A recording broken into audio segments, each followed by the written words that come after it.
क्या आप जानते हैं कि कौन है वो नेता जिसे कहा जाता है सड़कों का राजा? नितिन गडकरी नहीं, बल्कि नीतीश कुमार के सिर पर ये ताज सजा हुआ है, क्योंकि वो नीतीश कुमार ही हैं जिन्होंने बिहार में टूटी फूटी पगडंडियों को भी सड़कों में तब्दील कर दिया। वो भी नीतीश कुमार ही हैं जिन्होंने सड़क निर्माण के दम पर 2010 में सत्ता में वापसी कर ली थी और लालू राज को उखाड़ कर फेंक दिया था। साल 2005 में बिहार की अंदर एनडीए की सरकार बनती है, सीएम बनते हैं नीतीश कुमार। सीएम का सबसे पहला ध्यान बिहार की बदहाल सड़कों पर ही जाता है, क्योंकि राज्य की हालात बुरे थे। बिहार को जंगल राज बोला जाता था।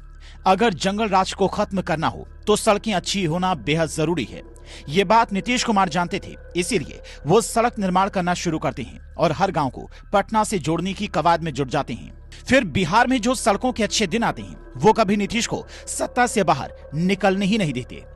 बिहार में सड़कें 2004 से 2005 के बीच बिहार में मात्र 384.6 किलोमीटर सड़कें थीं।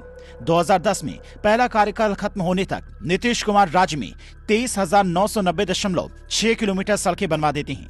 2004 और 5 तक सड़कों पर केवल 5 से 6% बजट खर्च किया जाता था। 2010 तक कुल बजट का करीब 30% हिस्सा सड़कों पर खर्च किया जाने लगा। सड़क क्षेत्र में प्रदर्शन के लिए एशियाई विकास बैंक ने बिहार सरकार को पुरस्कार भी दिया। पहले कार्यकाल के दौरान नीतीश कुमार ने 1722 किलोमीटर राष्ट्रीय राजमार्गों का सुधार किया। इस दौरान बिहार में 1671 पुलों का भी निर्माण किया गया। बिहार राज्य पुल निगम का कारोबार 2004 और 5 में 42.62 करोड़ रुपए से बढ़कर वित्त वर्ष 2009 और 10 में 923 करोड़ रुपए हो गया। अपनी इसी शानदार प्रदर्शन की बदौलत नीतीश कुमार ने 2010 में जनता का दिल पूरी तरह से जीत लिया और फिर 2010 में चुनावी फतेह हासिल करके नीतीश कुमार दोबारा बिहार की सत्ता के सरताज बनते हैं। उसके बाद कई बार चुनाव हुए, कई बार गठबंधन टूटे, लेकिन दो चीजें नहीं बदली, एक तो बिहार के सीएम और दूसरा बिहार की सड़कों का विकास। 2010 के बाद भी लगातार बिहार में सड़कें बनाई जाती रहीं। अगर आंकड़ों पर गौर करें तो 2010 से 2022 के बीच में लगभग 1 लाख किलोमीटर से ज्यादा सड़कों का निर्माण किया जा चुका है, जो अभी भी लगातार जारी है।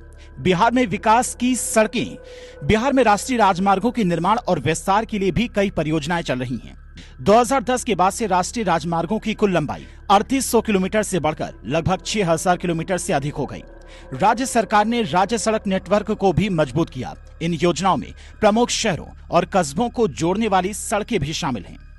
2010 के बाद से प्रधानमंत्री ग्राम सड़क योजना के तहत बिहार में लाखों किलोमीटर लंबी सड़कों का निर्माण हुआ।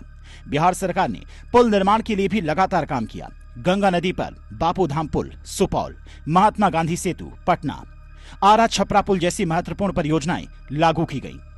कोसी महासेतु परियोजना भी बिहार के लिए महत्वपूर्ण है, जो बिहार के दूर दराज के क्षेत्रों को मुख्य धारा से जोड़ने में मदद कर रही है। सरकारी आंकड़ों के मुताबिक 2010 के बाद से बिहार में 2000 से अधिक नए पुलों का निर्माण हुआ।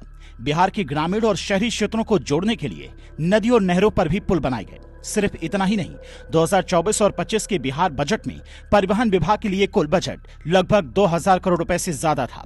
यह बजट सड़कों के निर्माण, सुधार, सार्वजनिक परिवहन, यातायात सुरक्षा जैसी कई परियोजनाओं के लिए दिया गया था।